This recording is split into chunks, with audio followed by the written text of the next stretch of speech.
So please welcome Jeremiah Pospisil to the show. Welcome, Jeremiah. Thank you, Ashley. Thank you so much for having me on here. I'm so excited to be here with you and talk with you today.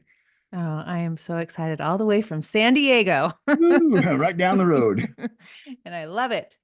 Yeah. Oh, Jeremiah, what you've done in my life since I found you. And I was reflecting as I was getting ready to turn on my Zoom as to the magic in finding, connecting, and knowing that I look at everyone that I connect with is like, I know there's a reason and I know there has to be. When I looked at your name, I was listening to an episode that you were interviewed on. I said, "Oh my gosh, this guy has had more near-death experiences than I've ever heard." And I'm drawn to those interviews, and that's interesting to me. So I'm listening and I go to the notes and I can still pick the notepad, your email. I email you. I don't even realize you live in San Diego. And I said, can we do an interview? And you've responded right back. And then I realize you live in San Diego. And then I'm all excited. And then like you come to my retreats and oh my gosh, you're my new friend. Yes. And then the rabbit hole starts. Yeah. Then I was like, okay, there's that emoji with the head exploding because it was like, okay, now I understand why Jeremiah came into my Mhm. life. Thank you. So what kind of I've listened to, I've never known somebody, like I said, who's had three times that they could have died, but have come back, but have had suicide attempts, have had um these like, are you going to die or not? How many Seriously. times are you going to go through all this? And it's like, when you look at everything is working for you and you could stand at 48 years old and look back at your life and see all those moments of like, okay, well, obviously I wasn't ready. I had to go again. And then I had to have another moment of time to see if I should exit this planet and this life as Jeremiah. Nope, come back. And it's just amazing. But when I meet you now at 48 and I see the whole progression of your life and now how you speak and how I'm listening to you and the wisdom and I mean, when you were just repeating the Bible verse of Jeremiah, like, yes, of course your name is Jeremiah, right? Mhm. Like you are the one to speak. So let's go to you were raised in San Diego. You're the oldest of four siblings. You were raised across the street from a church. You would go to this Baptist church, pretty ordinary, nothing major, but you did live down south, so closer to the Mexican border. So it was kind of you weren't living in Del Mar or No. Right, right. so Little more us. obstacles. Yeah, Little. just take us to the kind of the Jeremiah. So because I think people will understand now, like what I see from now really going down the rabbit hole of Jeremiah of like, oh my gosh, like you're so supposed to be here right now. Like, Oh, thank you. holy moly. Thank you. That means so much. Yeah, it was a beautiful life. But there were a lot of struggles that I went through growing up. But my parents, we had such an amazing childhood. My mom and dad just did such an excellent job raising us and dealing with their own stuff, but also making sure that we felt loved and we were provided with everything that we needed. And it didn't matter. My dad sometimes worked three different jobs, and my mom worked, and really took care of the house for us. And so I had a really good foundation always in my life, and I thank God for that. But I was more of the black sheep of the family. I was the oldest of four, like you said, and I was responsible for helping my dad, with his businesses. He had multiple businesses growing up, construction companies, and we used to build aircraft hangars. And so I'd go to work with him. And but I was always just this kind kid. But I realized that there was a moment in my life when I was younger when I started shifting from the pureness of what I was into something different, into morphing, trying to find myself, trying to become my own person. And that really happened on a day that I was robbed, and I had my skateboard stolen from me on the way to elementary school. And I got beat up pretty good. And I remember sitting in the principal's office and bleeding out of my face and just feeling, completely overwhelmed. And I remember telling myself that I can't be this person anymore. I can't just be kind and nice to everybody because the world doesn't want to be kind and nice to me. And what I didn't realize was that was the first layer of the veil that I put on my light, that I covered myself up with. And as I tried to promote that mentality or who I was, I just created layer upon layer of myself to the point where I didn't know who I was, 8 years ago. And so growing up, I had a really good friend of mine get stabbed to death. I've been shot at. I've been in, more fights. I've been assaulted more times than I care to talk about. But it's like that was doing something for me. And even though it was protecting me in that mentality that I created about myself, this tough guy and always trying to be bigger than life and always trying to find ways to, challenge death, like it didn't matter to me. I just was trying to become the greatest I could become, but it wasn't the right way. And I think, the first few near death experiences were trying to remind me of that. And I just ignored it. I didn't understand what it was. I was so ingrained in my thought process and what reality is and what we're doing here that I didn't care to change. And it Mhm. was only after literally everything had been taken from me. I mean, my life, my family, my career, my identity, every part of who I was gone, and I was left with nothing. And I had to rebuild from absolutely nothing in my life, including my belief systems. I cut all those down and decided that, when I was going to restructure my life, that I didn't hold any beliefs anymore. I was not going to live by a belief mentality because belief is the hope for something unseen and unfelt and unexperienced. And so I don't have hope. I just know. I know things now. And that's the way that I have to live because ultimate truth dictates that we live authentically. And for me, authenticity is it's what life is. It's Right. the beauty of individuality. It's the beauty of each person's experiences and each person's journey that they've come from. I mean, coming from pureness into, hardship into this life, and then hopefully trying to find life again in what life really is. I have this belief that I think we're already dead. I think we've Mhm. already come from death and we're trying to climb out of death into life itself. And I think that's what this process is. Right. So San Diego is a beautiful place and I love it. And I couldn't think of a better place to grow up and have all these hard experiences because at least I can go to the beach.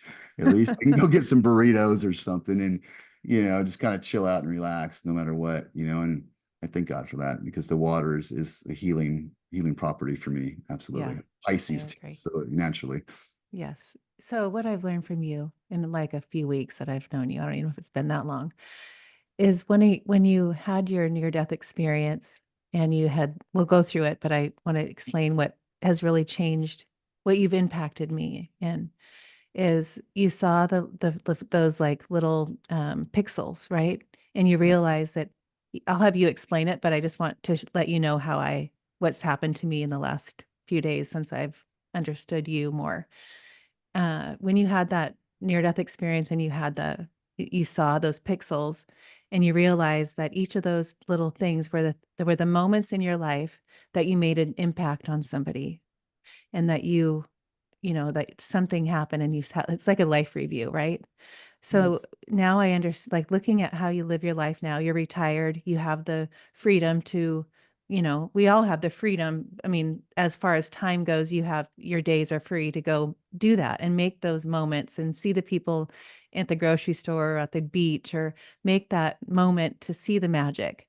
And then, so I know in my life that that's how I live it trying to lighten someone up. That's like my mission. I don't care if I'm where I am, it's always a eye contact, hello, but I'm doing it authentically, but it's like when you said that, I thought, "Oh my gosh, when I have my life review, is that lady that I really made happy that." But will Yes. you explain so when people listen to this, and I tell the girls this too as a mother, like, you never know the impact that you're gonna make, but make that person feel something when you're in their presence. Make that person feel like, "Wow, I feel love from that." Like, there's just something about that person when you're with her that they say, "Wow, whenever I'm with her, I feel this love or this light," and that's who you are, And I know that when you saw that life review and you realized that, did that magnify how you live your life now? So Yes. let's go back to that whole thing so you can Yeah. describe it. But I just had to explain, you've really, like, what an impact that is for Mm. me to realize, how important that is. Yeah. So this would be my last near death experience, and at this time in my life, I had literally lost everything, and this is where I was started to rebuild. And a month before my accident, I had tried to take my life. I had reached the bottom of where I was mentally and intuitively. I just didn't care about life anymore. I had lost everything and everything. I identified myself as being Jeremiah. And I also, my body was ravaged in pain. I've had multiple spine surgeries from an injury in the military. I've had 7 spine surgeries and multiple other procedures outside of that. And my body, I'd been on pain medication for a while. My body was just completely in pain all the time. And I didn't want to be in the body anymore. I didn't want to be here anymore. This is not my place. And, I had been trying to do that. I failed the suicide attempt, thankfully. And And that was by doing what? I drank a bottle of Oh, scotch and took 90 pills of sleeping pills. oh my Yeah, gosh. and I woke up and the next day and I was like, oh man, something's not right. I mean, I checked myself into a facility for a week, but I came out of there. I was just going through the motions, because I didn't understand where to go from this point. When you're facing down, you don't know where else to go because you're at the wall. And so I needed to pivot. I needed to pivot somehow. And so I went through the motions of getting the week-long experience in the hospital down. And but I still didn't grasp the concept of what I needed to do to change. I didn't know how to change. And I went out drinking, not caring about life, and riding my motorcycle with my buddy on his birthday, and um, just being ridiculous on the motorcycle, not wearing a helmet, pulling wheelies, and I ended up crashing the motorcycle. And when I crashed, I flew up in the air, came down and landed on the bike, and I hit my head against the asphalt. And I remember the moment I hit my head, I remember thinking, like, this is how I died. And I didn't realize that subconsciously we always are questioning how we're going to die or what situations are going to cause death, and it's even Right. beyond our perception. It's just ingrained in what we are and who we are. And I remember feeling such peace about it, thinking, oh, finally I can stop thinking about this now, which is a Mm. weird thought to have after you just, on the side of the road with broken bones and stuff. But I wasn't on the side of the road. I was somewhere else. And I was in this space, this void of nothingness where I was the only essence in that place. It was like, I like to think of it like I was in the convergence of polarities between life and death. I was in that middle space When where, you talk about it, can you go there right away? Like, do you see it right oh now? yeah, I'm in Uh, there now. I feel it. Yeah. okay. It's weird because I don't like darkness now. I don't like being in darkness, and I don't mind it, but it's so weird because it brings me back to that place, and Huh. it's absolute nothingness, And so in that nothingness, I was like, oh man, this is kind of weird, like what do I do, where I'm at? And the moment I kind of realized that, all of a sudden all these lights started forming in all around me. And the lights were like the Star Wars lights or the Star Trek when they're going on hyperspace and their stars are coming at them, but it was coming from the sides of me, and it formed this long, beautiful tunnel of just little pixelated lights. And I remember I'd look around and check them out and think, oh, it's so beautiful. And they were colors I'd never seen before. And the thing about it was I felt the emotions of the colors in that place, and I felt how colors feel. And that was nothing I really, thought about. And it makes sense now because when I look at, back on my life, when I walk into a house that's all red or blue or whatever, like my energy shifts. Something's Mhm. different about the way I feel about things. So it was a really beautiful thing to feel colors. And not only to feel just colors, but colors I'd never seen before, experienced before, because there are colors out there that it's like watching a black and white movie and watching a color movie. It's just two different experiences, and we're in the black and white right now. These Right. colors that we Wow. have are just a mere part of what we get to experience later. So as these pixels formed up in this tunnel, I decided just to really start looking into them and looking deeply in them. And all the colors had it had every shade of that color within that one color. It was like a multi-dimensional color, like pearlesque and shiny and sparkly and everything. And then I felt like getting drawn into this color, and like the color was trying to pull me, which kind of freaked me out, because I don't know where I am. I don't know really fully what's going on. I know I feel like I hit my head and I died, but I don't know where this is because I've never experienced anything like this before. And the I kind of said, okay, I don't want to go into a color now because I don't know where I am now. I came into this blackness and now there's colors, and it's like little doorways. I don't know what that is. So I just kind of looked around for a little bit longer, and then I decided, what do I have to lose? I have nothing to lose. I feel like I've lost my life. So what else is there, So I went back to the color, and it was this purple, beautiful color. And I looked into it, and all of a sudden it pulled me into it, or I became whatever it was, or it became me. I don't know how to explain it, but I was in the color, and inside of that color, I was in an experience of my life. And this first experience was a very mundane experience. And it was really weird because I wasn't in my body in that experience. I was looking over the whole thing, almost like a observer. Mm-hmm. And as it kind of unfolded, I felt that I could feel my emotions, and I felt the emotions of the other person. So what it was I was walked to 7-Eleven, and I said hello to somebody, an older lady in line, because she looked really sad. And it was a simple act that really I would have never have remembered, honestly. But for some reason, it was the first thing that hit me. Excuse me. And it was in that moment that I realized how powerful each connection is to everybody and everything. And it doesn't have to be anything in particular. It could be something so simple, and it can have such a huge effect upon, what the situation, what the experience is. And so I was able to go through that and feel her gratitude for me acknowledging her, and to feel her happiness and joy to be lifted up, I guess you could say. And then I came out of that experience, and I was like, wow, that was weird. I got to go through that whole moment there. And it's like I was there. I was actually there. And I went to another moment, and that moment wasn't as happy and bright. It was more of I got robbed for some milk, which seems crazy, but I grew up in a crazy neighborhood, I guess. So my parents would send us to 7-Eleven, same 7-Eleven. I said hi to the lady, and I was walking down there with my brother and grabbed a gallon of milk and walked back on a Saturday morning.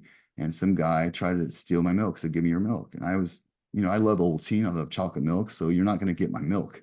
As you know, Right. so we ended up fighting over it. And he didn't get my milk, but in that experience, I was very angry at him. In my real life experience, I was angry that he would try to assault me, try to do that, because I'd been assaulted before, and this is not, I don't want to be, taken advantage of.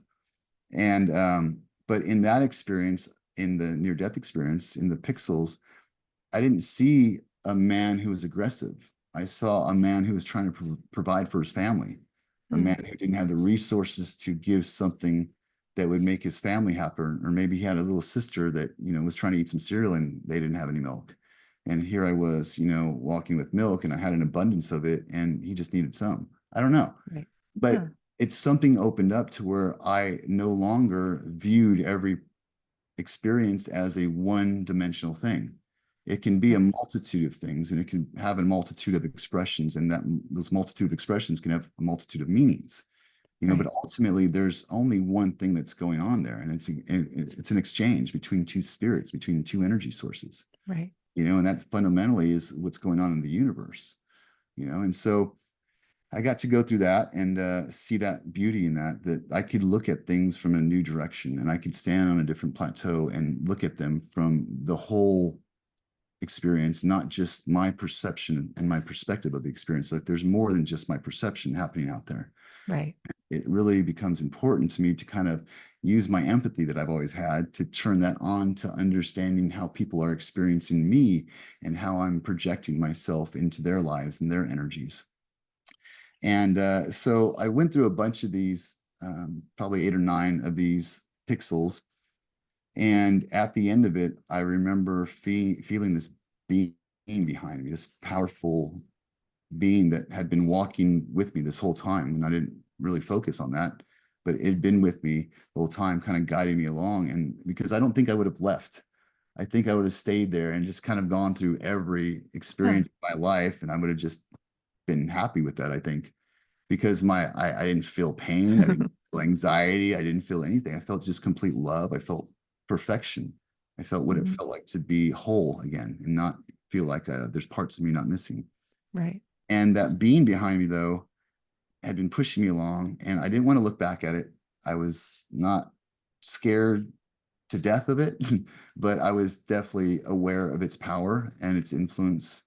And so I took solace in knowing that it wasn't there to harm me, it was there to protect me. Mhm. And it kind of invigorated me knowing that that power is there watching over me through this experience. And when I had that knowing, all of a sudden it spoke to me, and it spoke telepathically, and it said, become the purpose. And at that point, I had just tried to take my life a month before. I had just wrecked my bike, not really caring to live.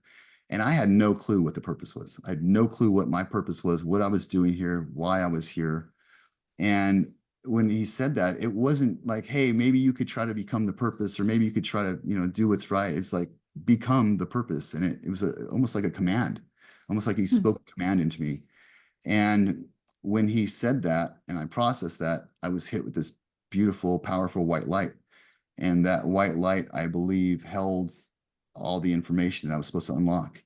And it held information that I didn't even know how to comprehend. And the only way that I could ever access that was I would have to stop taking my pain medication, and I would have to start meditating. And I knew these instantaneously as he spoke that. Oh, wow. I knew I had to quit taking medication to understand this and to process that. And I knew that I had to start meditating. And those were two things I didn't believe in. I didn't believe I could ever, be done with pain medication. I'd been on them for, I think, 10, 12 years at this point. Oh. And I did not believe in meditation because I grew up in a Christian household. And so, what is meditation? That's probably Mhm. of the devil somewhere. We don't know. We're not sure. It's not because we don't know, like, don't go down that road, So if Right. it's like a fear-based mentality. And so I, had nothing to lose at that point. And so once he said to become the purpose, and once I got hit with the light, once I had these realizations, I was instantaneously in my body, and I was put back into my body on the side of the road, and I was broken. And I remember the first thing I experienced was the gravity, and gravity pulling me down into where the gravity comes from. That's what it felt like entering into my body again. Mhm. And it was it's such a weird thing because I had obviously experienced gravity my whole life, but I never really thought about what it was doing. Mhm. And it literally is like a tractor beam pulling my energy down, and it was just a weird realization. And then the second thing I realized was how slow the energy that I was in my body, how much the body was hindering the transfer of energy, because I had gone Mhm. from this pureness of energy into a body that is like a roadblock to energy. Almost, it seems like a, Right. a resistor. And I woke up on the side of the road, and I thought, what in the heck just happened to me? Like, Mhm. I was not I never took drugs growing up, and I was a very straight and narrow guy, and was in the military. I was a crane operator. And so I didn't really go down that path before. And so that was a whole new experience for me. And I had near death experiences, but they weren't like that at all. It was just being in the darkness, being in the oneness. This was like a whole experience. And Right. I, I rode my bike down to my home, and had to be rushed to the hospital because I had 8 broken ribs and I punctured lung. And You rode your bike home like that? I did, yeah, I did. Oh, wow. Yeah, I didn't want to, I just wanted to get home. I didn't know how bad I was, but I had just had this experience where I needed to go home and process what just happened to me. And so my only thought was to get home and to rest. And I had road rash all over me, but I think the adrenaline had kind of covered up the Right. true nature of all my injuries. And I made it home, and I sit down, and I'm trying to think about what happened to me, and all of a sudden I can't breathe, and it's I was suffocating. And so I had, my fluid in my lungs and stuff. And so I went to the hospital, and they put a chest tube in me, and I was in the hospital for a couple of weeks recovering. But this whole time I'm trying to understand what happened.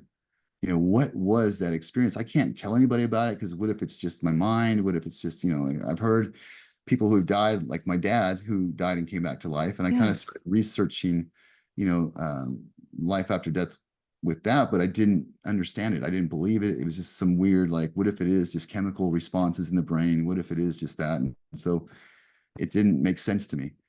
So I had to really think down deeply what happened to me? Where am I right now in that place, recovering, healing up, being broken? Like, what is the essence of me, and what just experienced that process? And so I took probably three months to heal up, and once I did, I quit taking my pain medication cold turkey. I was Mm. on Oxycontin, oxycodone for a while, and I Oh. taken all of that stuff cold turkey, and I started meditating. And I was so energized by the experience. I didn't know how to meditate. I didn't believe in it, obviously. And I thought, well, I'm just going to figure out a best way to do it for myself. And for me, having a back injury and multiple injuries, recovering from, I had to lay down flat on the ground. And I knew that the earth was a source of power. And so I wanted to lay down on the grass. Mm-hmm. And I also knew that, if I just calm my mind and my energy, that's the whole point of it, is to regain the energy within the body. And so not having to support myself sitting up is not expressing energy. I'm not using, wasting that. And so if I just lay down flat and just let my body relax completely without holding myself up, I can reserve the most amount of energy. And then I started focusing on, bringing my energy back to me, focusing on my toes, focusing on my heels, every place that was touching the ground, I would acknowledge and just feel the feeling of every minuscule inch of my body, and Mm. feeling the pressure, and just getting, like, drawing the energy back to me, I guess it was.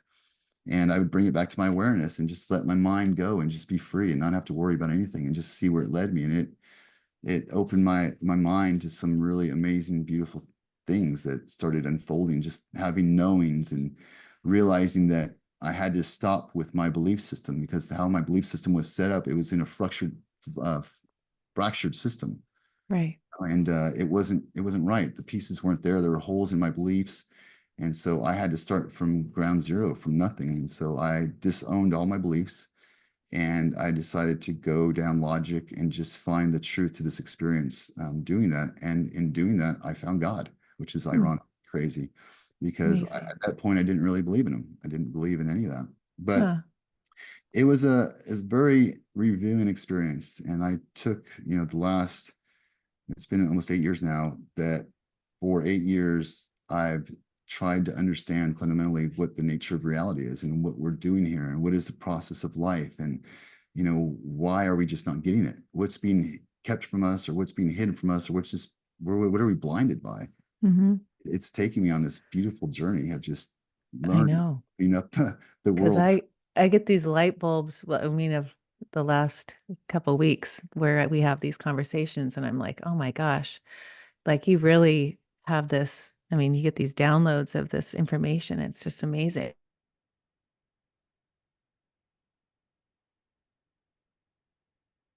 Those that because I want to share some. When you see these pixels, how do you explain where, now that you're looking back at that, how do you explain time?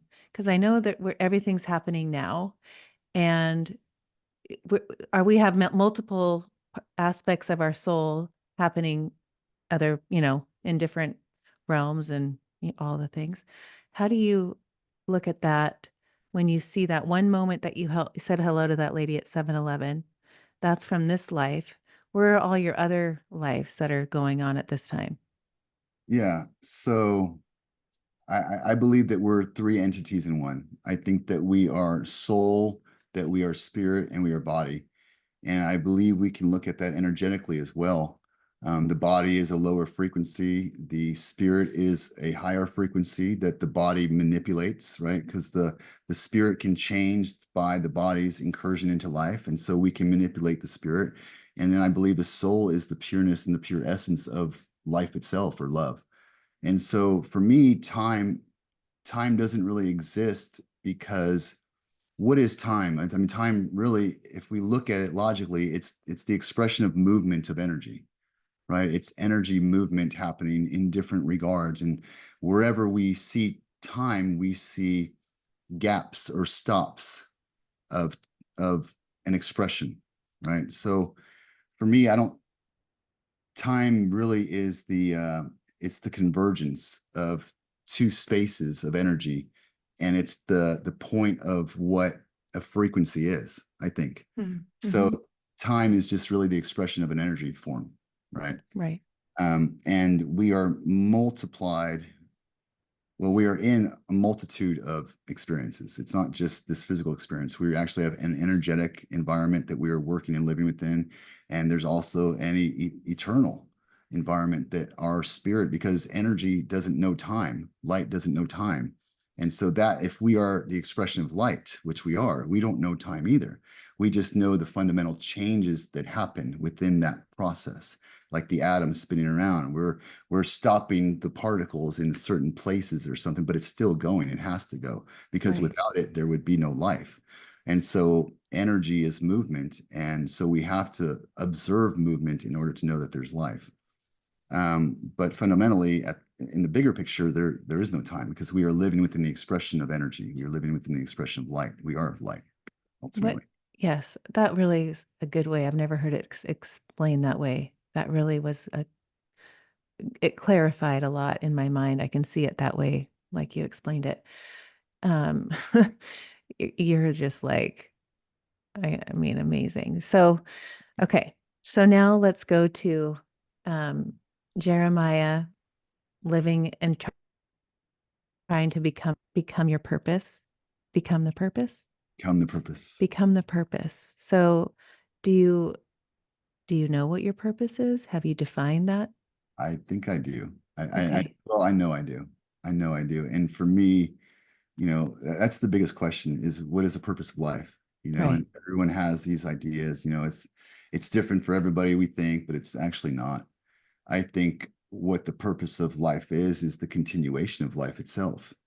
And it's the same process that's happening in nature.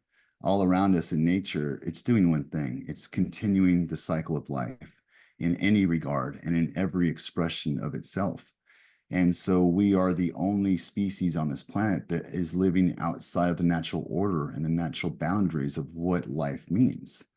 And I tell people, a tree does not want to become a lumberjack, because in Right. order for that tree to become a lumberjack, it'd have to cut itself down and then go cut its friends down. But ironically, that's what we're doing in this society, is we're not learning what we're meant to be doing here. We're not looking at the tool that we are within and saying, how does this fundamentally interact in the environment that we're in? What is the process of it doing? What are the senses? I mean, that was a huge thing for me to realize, that if you think about the senses, they're doing one thing.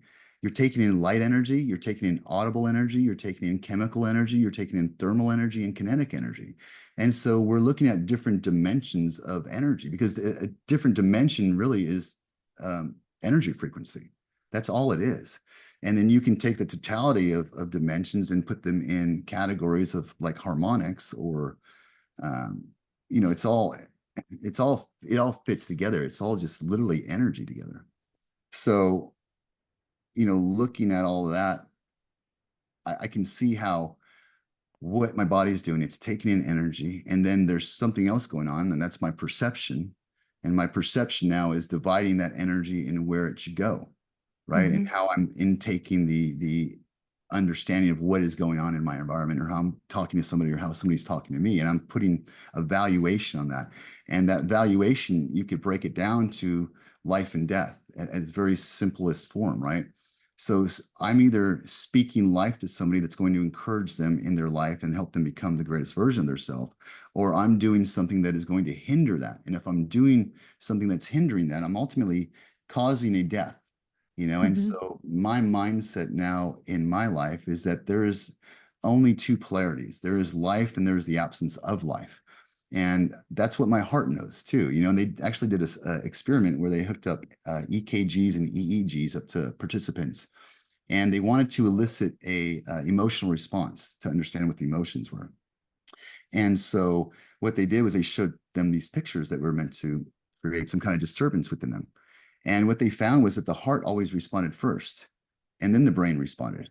And for me, it speaks to a truth, because the heart only knows life or the absence of it. So it knows two things, right?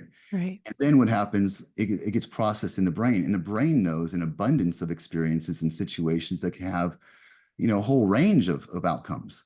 And Hmm. so there's variables within the perception of the mind, right? Whereas the heart, there's no variables, there's only absolutes.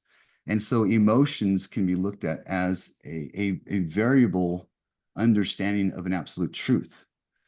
And so we're not meant to let the emotions like dictate our lives. The emotions were solely meant to protect the body as it's Mm. emerging to consciousness, because then we were meant to actually access our intuition, which is where the real power is. That's where the higher energy frequencies are. And where the higher level frequencies are, the more dynamic the information is. And so we really need that understanding that our intuition is our greatest superpower, and that our emotions are there to guide us, and we're meant to use them in conjunction with each other. And if we don't use them in conjunction with each other, we're usually using just emotions, because nobody's going to go off on their intuition and say, well, I don't know if it's physically true because I'm not experiencing it, but this is all my reality is going to be just my intuition. It's hard to do that in society nowadays, Right. because we're in this society that's so emotionally driven, and it's eliciting these chemical drug responses that are emotions, that are, the product of our thoughts ultimately. And so, Dr. Joe Dispenza kind of really described it really well to me. Is we are perceiving energy coming in, right? And as we're perceiving that energy, we're filing it somewhere. And the response of that perception becomes the chemical response of the emotions. And Mm. so our emotions really are a feeling of an idea that's floating around our head. It's taking the immaterial thought and putting it into the material body. And so it's going between two places right there. And Right. I think that's interesting, because that's showing you how we're operating on two different levels: the spiritual level, the intuitional level, the energy level, and the physical level, which needs a physical response. And that was really powerful to me to understand that, I don't have to be subjected to my emotions, that I am actually in control of my emotions, and that my emotions are actually a picture of my thoughts. And so Right. I needed to understand where my balance was within my emotions and regulate that, because the emotions are like the concrete guardrail on the freeway. The more you run into emotions, the more your body becomes worn down, the more your vehicle becomes worn down. And you can get a short distance, but you're not going to make it to your destination. And that was very true in my suicide attempt. Is I kept running myself into those concrete barriers, and pretty soon my car was broke down. And without my vehicle working, I would not make it to where I'm supposed to be going. And I believe I have a fundamental understanding of how the process works. And so I have to live in that truth, where my expressions and my interpretations only must reside within the observation of life. And Right. everything is an opportunity for me to find life or to become greater within life.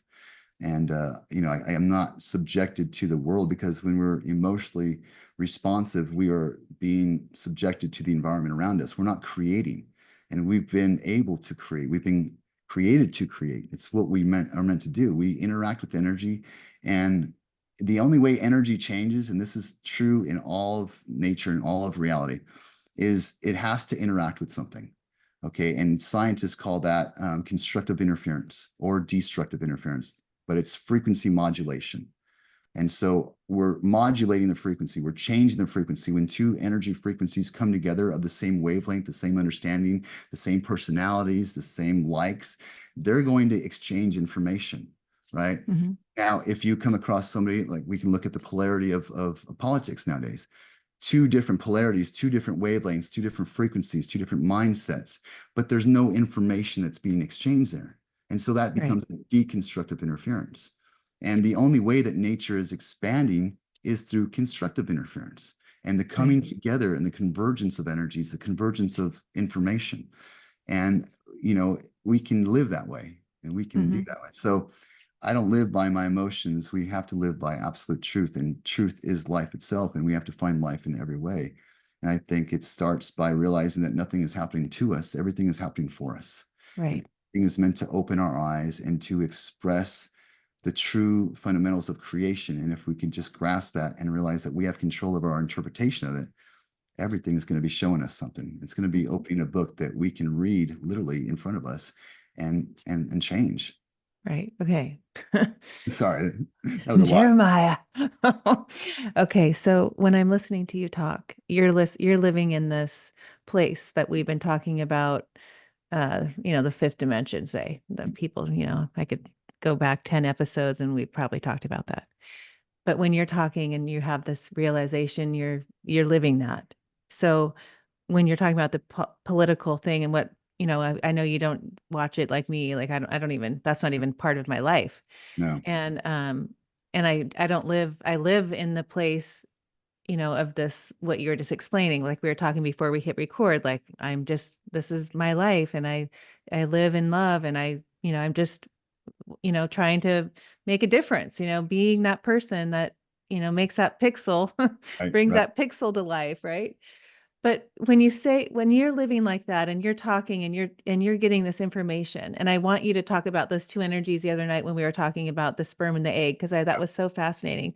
Does that information, are you just getting that information by on your walks with your dog? Are you coming home and getting Joe Dispenza and like reading books and trying to like, it's just coming to you, right? Yeah, it's literally just coming to me. Yeah, Okay. it's become. I have these. I don't know. It's like I clear my mind, and when we clear our mind, we're not having to process. Right? You're not having to process energy in your brain. So if you think about your brain as like it's got this giant sphere, and all these energies are in there just bouncing around, right? And those are all just different thoughts that are happening, and we're trying to understand which thoughts we need to hold on to, which ones can we throw away, and there's just a lot of movement in there. And for me, meditation, what I realize is that meditation is shutting down the inputs. It's shutting down the inputs to become one with the frequency of what we are, which is life. And when we understand what life is, and when we understand what love is, then we can finally identify what's actually going here, and what is meant for us is always going to come to us. Because when you get to that higher level frequency, it's the frequency of creation, and all of creation, when you look around, is supporting itself. There's nothing that isn't in creation that isn't meant to support something else. You look at the trees, for instance. The trees give us oxygen. Well, we give them the CO2, right? So the trees must be telling us something. Well, what are they telling us? Well, here's something. Why are the trees green? Why are the plants green? Because, I mean, we know chlorophyll, we can go down the science route, but what is it showing us intuitively? And green is the very middle of the light spectrum. And so what the trees and the plants are telling us is that in balance, or in the middle, Mhm. is where creation happens. And they're also doing something else. They're growing up and they're growing out, like they're reaching out for something. And as they grow up, it takes more energy. More energy takes more frequency. More frequency is higher vibrations. Higher Right. vibrations is less like matter. And so the trees are telling us to get out of this place. This is not where you belong. And so these signs are all around us. The universe, when you look in the space, it's supposed to tell us how great and how expansive the power that has created us. And then the placement of Earth is meant to show us how to express that, and it's meant to be expressed in all avenues to do that. So, yeah, I live in a weird world where I live for my spirit now. I don't live in my body. I'm not, subjected to my emotions. My emotions are subjected to my truths. And that's a very important thing to understand, is not to let the emotions become our truths, but to let the truths become the emotions. And it's looking at things logically and methodically and understanding how it's affecting us. So yeah, I want to define love, because that's the Okay. very starting point for me. Because love has become this, we're uh, trying to create a definition of love from the emotional perspective, and you can't do that, because emotions are perspectives, and Mm. perspectives are interpretations, and interpretations are unique for each person based upon their experiences, where they've come from and where they are and how they're operating and how they're seeing their environment. And so love cannot be an emotion. Okay, love has to be a truth, because it's fundamental to life, because there's no reason to live if you have no love, and there's no love if you're not living. And so I started realizing that, where do I get my love from? Because I felt that people had failed me. I hadn't got the proper amount of love from them. So where did I get my love from? And I realized I get my love from nature. I can go out to the mountains and feel so much love and feel alive even in that moment. Mhm. Go to the beach and sit there and watch the sunset and just feel something so powerful inside of me, like churning. Mhm. And then I thought, well, why do we represent love with the heart? And the heart, that's kind of a weird organ. It pumps blood, but it's not all the organs we need to stay alive. We could lose one other organ and still be dead. So why the heart? And I realized that the heart is actually the convergence of the energy. The heart is where the energy comes into us. And the heart is actually the largest provider of electromagnetic energy, which is life itself. It's what leaves the body when we die. Mm. So it's not love, but it's life. And so love has never been love. Love has always been life and the expression of life. And so we don't love people, we give them life. And Mhm. what they feel for that life being given to them is gratitude. And it's the harmonics of the two converging in that moment that feels like love. And it's the chemical expression of that energetic life being created within us that is the emotions of what love is. That's a And mic drop. so, That's yeah, a mic drop. Whoa. Yes. love Love it. cannot be the emotion. Love is the response, the emotional response to energetic truth being created within us. And that's where I had to start understanding where I am and what I'm doing here, because then it all becomes not about Jeremiah, but about life and about how to respond to life with more life. Because if everything is frequency modulation and frequency modulation only happens through constructive interference in the positive creative way, then I must in tune myself literally harmonically to life itself. And I have to look at things now not from the perspective of what's going to kill me, but what's going to bring me life. Mhm. Because when you change that shift in your mind, you're not on the defensive. You know, when we're on the defensive, you see people getting beat up or whatever, and they curl up in a ball. And we call it the fetal position, right? Because that's the protection mechanism of the body. But it's not that. With our cells are doing the same thing. When we're in fight or flight, our cells are contracting as well. And when they're contracting, they're not expressing. And that expression of light is the cycle of energy into the universe and into life itself. And so when we're contracting, when we're in fear, when we're in disharmony or disorganization in our mind, then we're not expressing life itself. We're becoming consumers of life. And if you can't be a consumer unless you need something and you want something, and Right. if you need or want something, you're in a poverty mindset. And Right. that's not where we are, because we literally are the expression of life. Through every breath, through every thought, we become the expression of love as well. And so, because we are the expression of love, we have to represent love in every way. Because we are the expression of life, we have to express life in every way. And that to me was very fundamental. And so that goes into conception, into understanding how this all plays out in conception. So, um, I watched Terrence Howard on Joe Rogan one day, and he talks about energies and sound and stuff. And it really just validated everything that I believe about this position that I have. Is that in conception, you've got the egg and the sperm, and there's only one that really moves, right? It's the sperm that moves. Right. And so what I've realized is that sound is fundamental. Energy is not as fundamental as sound is, but sound is very fundamental along with energy. And what's going on is the egg is producing a sound, and the sperm is harmonically resonating with that and energetically resonating with that. And so it speeds up, and that's how it speeds up. We always wondered, how does it just choose one sperm? Well, it's the frequency that matches the sperm. And so when those two are together, when the egg produces the energetic sound, the sperm hears it. It's like a song. It's like it's singing a song to it. It's saying, "Come to me. I'm gonna protect you. I'm gonna hold you," because that's what it's doing. Is then the sperm swims to it. It gets really excited. It's like, "Hey, this lady knows my song, or this thing knows my Mhm. song." So it gets up there, and the door is opened up because of the harmonics. It easily walks in there because it's designed and created to walk in that place, right? Now what happens is now the convergence of the sounds come together and the energies that were used to create the sounds, right? So whenever you create energy, you create an opposite reaction. It's gravity, it's magnetism. There's always an equal and opposite force that's being created with energy, okay? And so it's drawn in there through that magnetism, through that gravity, almost, you could say. It's the responding sound to that energy. And once they converge, it creates a connection of energy in harmonics. And what that does, and there's scientific proof for this, that the frequencies that are meshed together in harmonics open up what's called the plasma field. And the plasma field is considered to be the fourth state of matter, when in actuality, there's no matter. Okay, matter is this weird word that we throw out. I don't know why. There is no matter. There is only energy, and there's different frequencies of energy. Like this is slow down energy, higher frequencies is faster energy.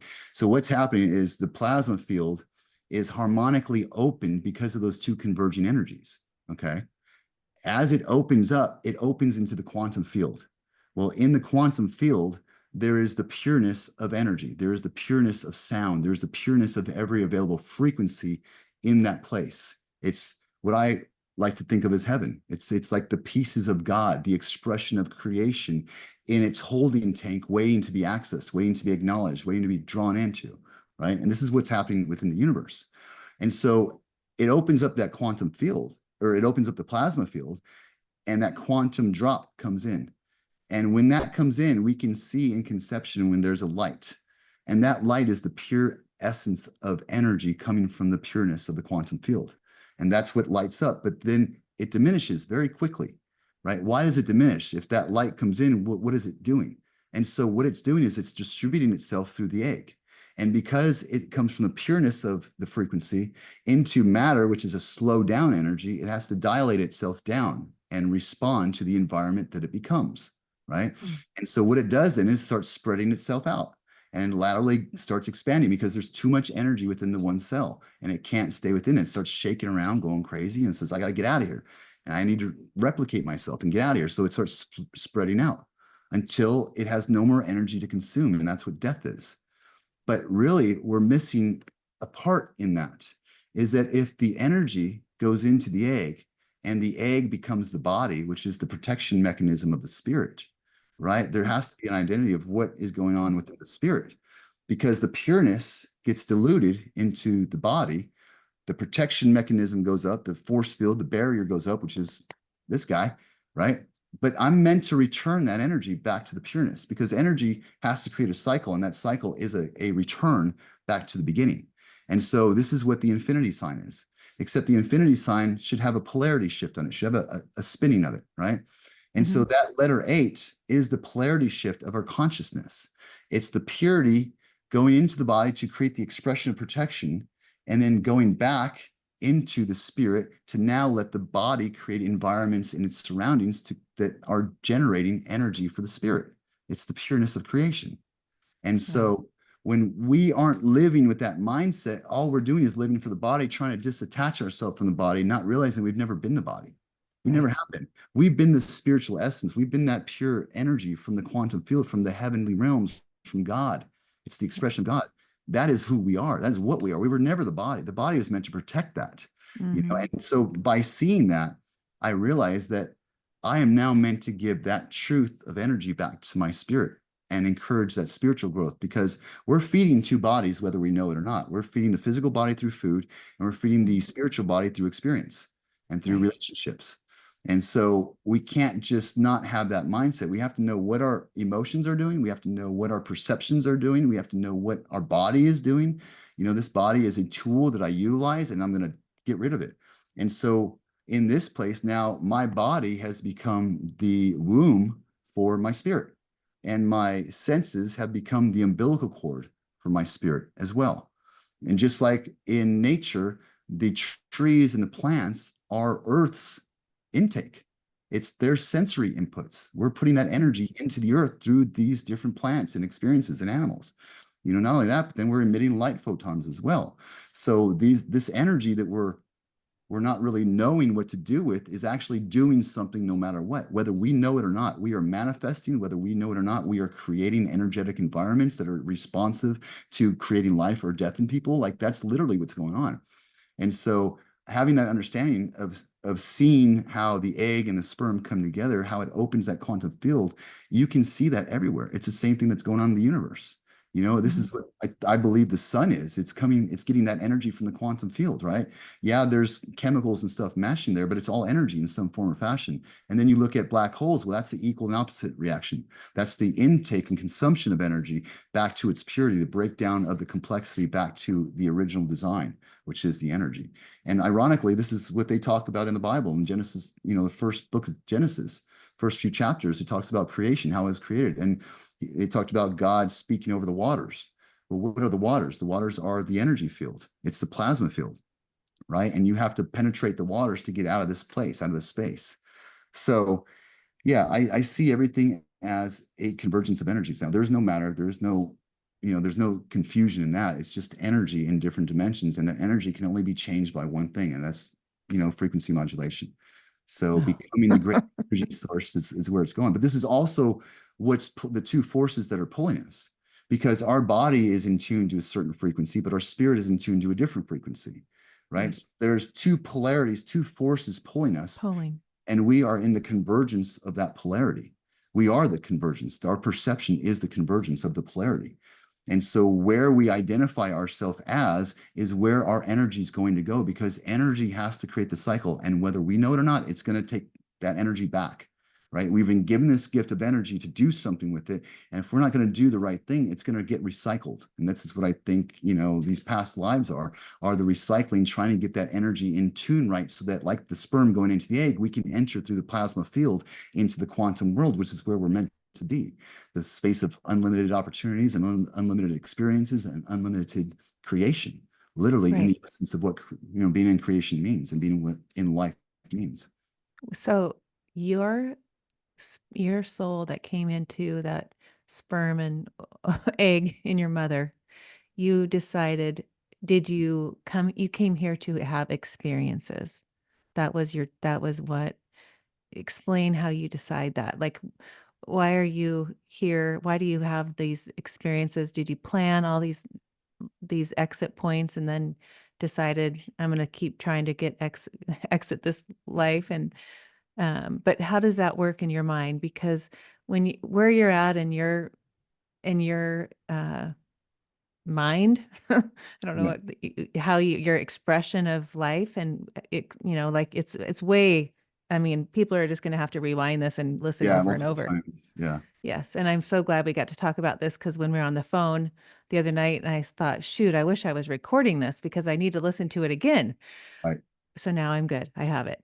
There's Um, there's a lot to it for sure. there is.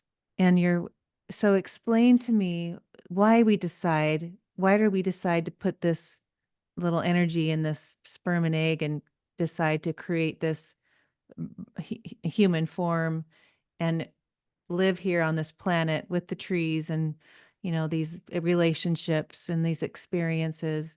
Are we trying to move into that plasma and be done and floating around and having this amazing life, or, continual life that we can have in the plasma? Or are we wanting to do this again in another sperm and egg, or all the time, and we're just going to keep doing it? Is our ultimate goal to be living in that plasma? It's so the plasma is the gate. You can think of the plasma field as it's the wall. Okay, it's the barrier that keeps the lower energies away from the higher energies. Okay, so the plasma is not something to reside within as much as it's something to go through into the quantum field, which is oneness with creation, I believe, oneness with God. And energy always looks to find its path, or it always looks to connect, right? And so energy in nature always travels down the path of least resistance. Okay. You think about lightning, right? So lightning hits the ground because it's the path of least resistance. But you ever notice how lightning has different shapes and it doesn't go straight down? Well, Right. because as it goes through the atmosphere, it's hitting different energetic environments. And those energetic environments are changing the frequency of that lightning coming down. It's still being drawn down, but now the path it goes down is being dictated by the frequencies of the environment it's going through. Okay. And so it travels the path of least resistance, but the path of least resistance always ends up being the more organized, larger energy source. Okay. So our bodies are a lower vibrational energy source, and our Right. spirits are a higher vibrational energy source. So we're being drawn between two things. We're physically being drawn to Earth by gravity, but we're also spiritually being drawn to something else outside of this gravitational pull, right? So Hmm. it can only pull down the frequencies that are within the range that match it. Okay. So when we identify ourselves with the body, we're lowering our frequency down. We're not realizing the internalness or the true power that we are. And so when we're in this construction, this creation, we're meant to follow the path of the original energy. Okay. The original energy is always the most fundamental, and that comes from the quantum field.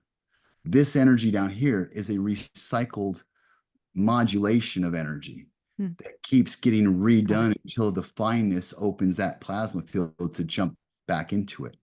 right? So Okay. the goal ultimately is unification of the energy. It's a matter of which energy are we identifying ourselves to be, because that's going to be the frequency that's going to respond to the gravitational or the magnetic field. It's going to be the same frequency. This is why having higher thoughts, raising your frequency, is getting outside of the pole of matter. Okay. And where the energy is stored is in the core of the earth. And ironically, it's kind of like what the definition of what hell is.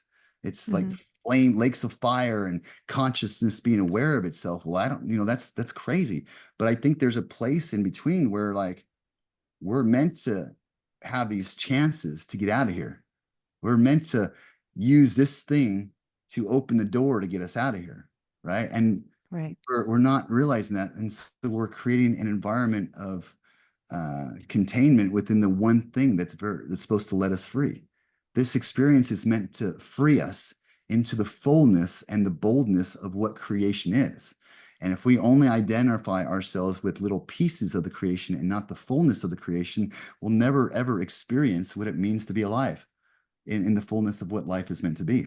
It's only when you see things from every perspective and have every available opportunity to understand the expression. So the goal is to get through the plasma field with the harmonics of creation. Okay, just like the Okay. harmonics of creation in the sperm and the egg had to Hmm. match in order for it to go through the egg, which is the plasma field in this is thought experiment. Right. The plasma field is the egg essentially, and so we need to break out of the egg to get into the pureness of where we came from, and that's the fundamental truth. That's where real high energy frequency is, and that's where everything has come from, and that's really what the expansion of the universe is. It's the change in the frequencies, and it's spreading out because it's becoming more complex. And we want to create complexity, but we also want to maintain that complexity within the fundamentals of creation, right? If it's only when we go too complex and they go outside of the understanding of what creates life that we lose touch with what we're doing. So I don't know if that makes sense.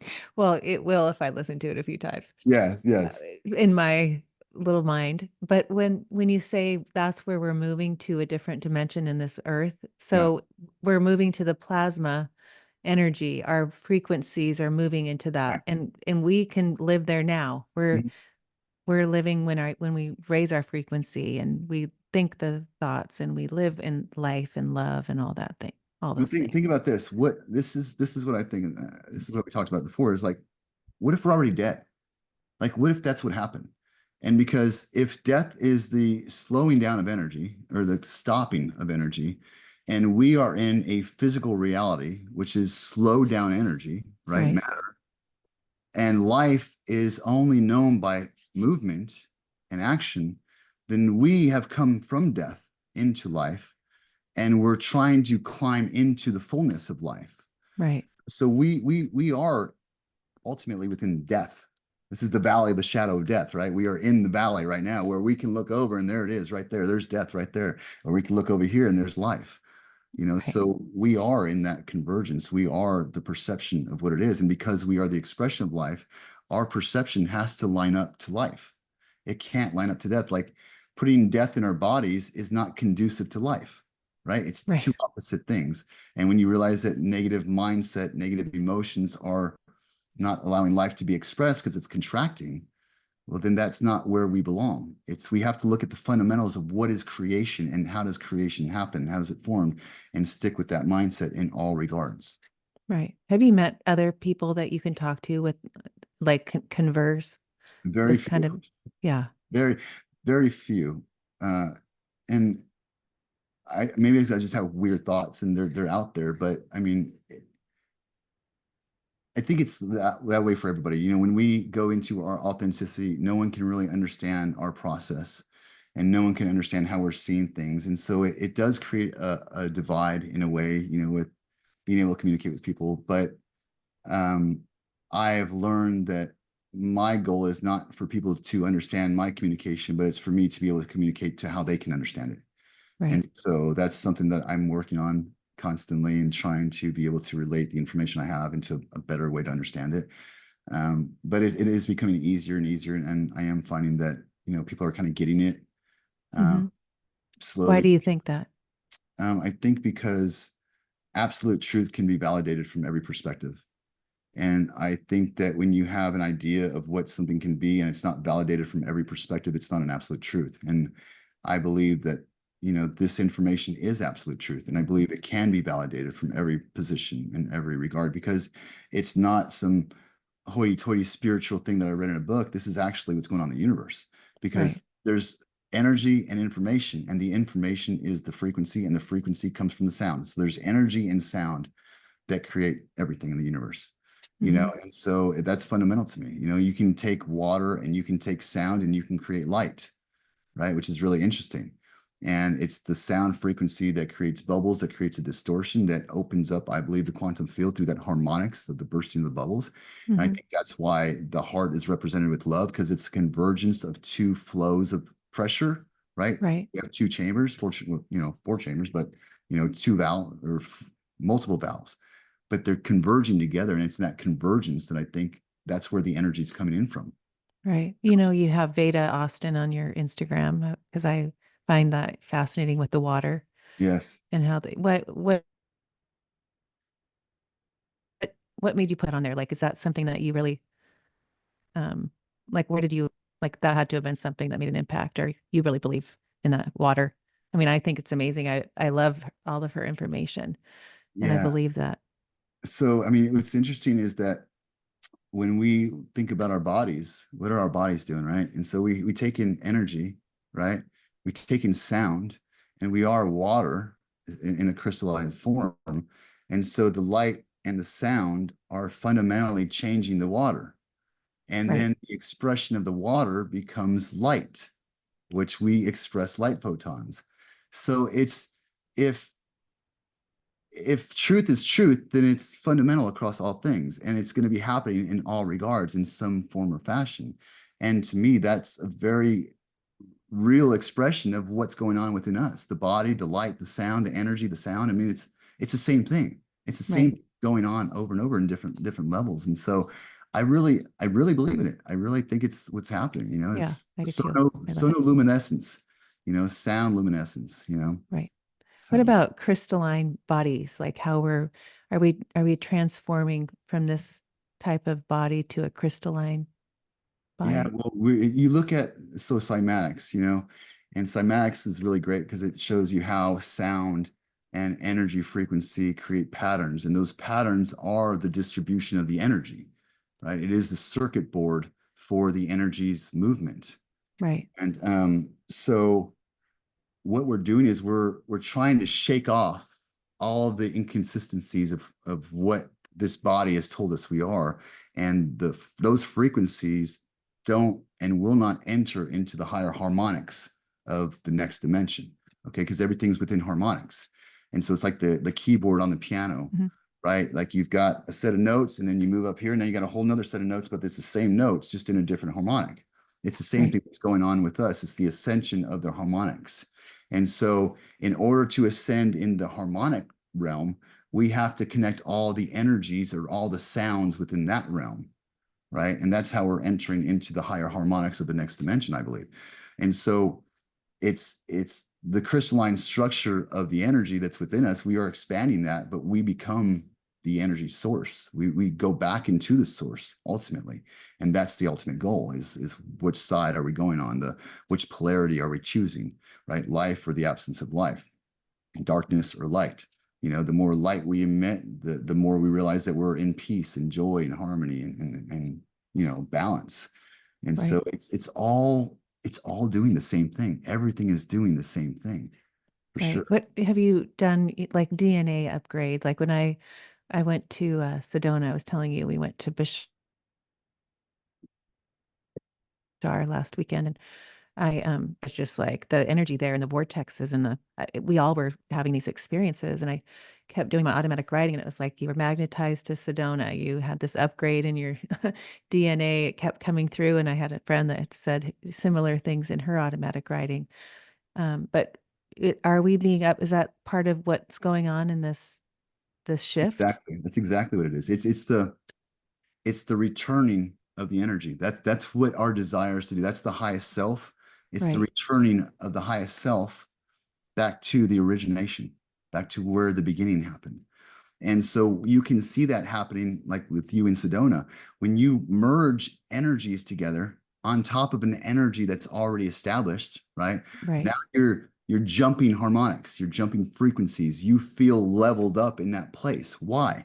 It's not just people, because we can interact with people everywhere, but it's also the convergence of people's energies together mixed with the environmental energies, right? Mm-hmm. And how the crust of the earth is structured, or where the crystalline, formations come up. There is energy sources throughout earth in different places. That's what the poles are. The Right. north pole, south pole, they're energy. It's a magnetic force, right? That's where the magnetism comes out. And then the outside, you know equator is where the energy is. you know Right. Right. Oh, wow. You're not, are you going to write a book? Are you going to like, I I, keep f- people are going to listen to this and go, oh my gosh, like, I mean, I can't believe that you're on my podcast and you're sharing this. That's how I feel. Like, how honored do I feel to, like, I feel like everyone needs to listen you need to be on that stage, and to have you come to my retreat. I feel like, you know, you're like this star. I mean, you're like this person that it shines this light to the highest degree. I probably have interviewed people that have shifted I have interviewed people that have, obviously shifted my perspective on life, and I've learned so much. And I have people saying, I keep following people. I said, you listen to someone and then you learn, and then it kind of then you find the next one and you see what resonates and you move on. And, I feel like with you, you're that one. I mean, you're definitely as this I just can't wait to die and find out why we're together. right.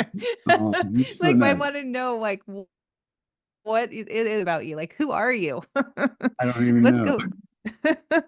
But you know what I mean? Like, who are you, Jeremiah? Like, there's something I know that, I was it's like there's something, and Thank I you. guess we have to die I to guess we've got know. to find out. We'll find out. I don't even know. That's so kind of you to say thank you. I'm just somebody that got everything taken away from him so I could focus on where I was supposed to go and what I'm supposed to be doing. And this is not something that you have to die to experience. This is something that is very valid and very real and very accessible to every one of us. And the mindset shift into creation, which then you're looking at all the highness. And here's the thing, is like, in nature, everything works for creation, right? The Right. birds, the trees, the flowers, air, water, it's all working together.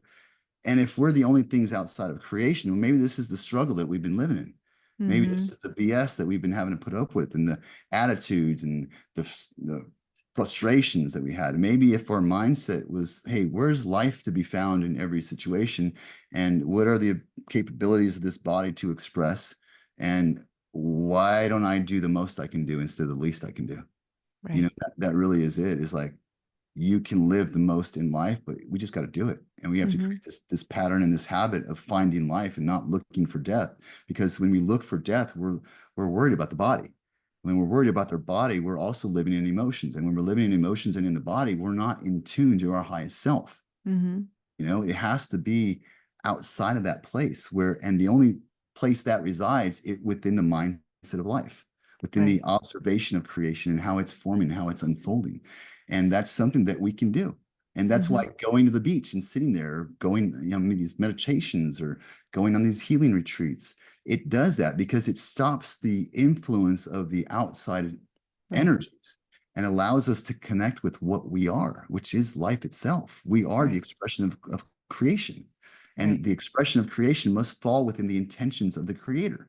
And the Mhm. creator is created life, whatever entity that you look at that as. I'm not religious, but I do believe that there is a creator, because you cannot have something creating without having the creator. You can have a creation without having a creator. Right. And fundamentally, the way we've been looking at it is wrong. Mhm. It's simple. It's lovely. It's beautiful. It's everything that's kind. It's everything that's peaceful. Everything that brings us joy. Everything Yes. that makes us smile. This is like why artwork is so important and artistry, because it's the pure expression of the immaterial coming fundamentally being expressed in the material world. Right. And when you can see the immaterial become fluid and become real and touchable and observable and tasteable and smellable, it does something to us. Hmm. So we are in charge of the convergence of the energies, and we file it where we want it to be. And the moment we identify ourselves with the spirit and start living from the spirit, the moment the body is subjected to the spirit instead of the Right. spirit being subjected to the body. Right. Oh, there's been so many mic drop moments, Jeremiah. Oh, let's wrap it up. Even though we'll do part twos and Do threes, part and 2 and 3. yeah, No, we'll for sure be doing that. But because I know that we'll be talking on the phone, and I'll say, "Shoot, we need to go get it on we will, recording." for sure.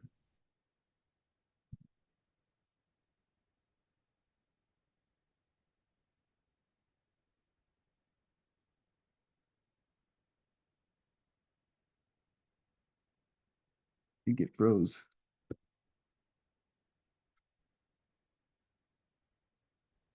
I must know we're ending. There we go. Yes, you're Yeah, back. and it is my internet, by the way, so it just showed up. It's my No, fault. no, it's okay. It's okay. But any last words of wisdom from you, Jerry? Well, I want everybody to know that, you are the expression of love and you are the absolute expression of life, and that everything in your life has led you to this moment to hear this and to understand who you are and to empower you. It's not that you need to be healed anymore. You just need to be activated fully. You are the pureness of the expression of life. You are not sick. You are not hurt. You are not anything. You are the pureness and the power behind the creation. And to live within that is to live within the perfection of who you are and the love that you are, because you are the expression of love and life to this world. And because of that, I'm so thankful for your life. So that's all I have to say. Oh, you're so amazing. Thank you. Thank Thank you. you. Thank you.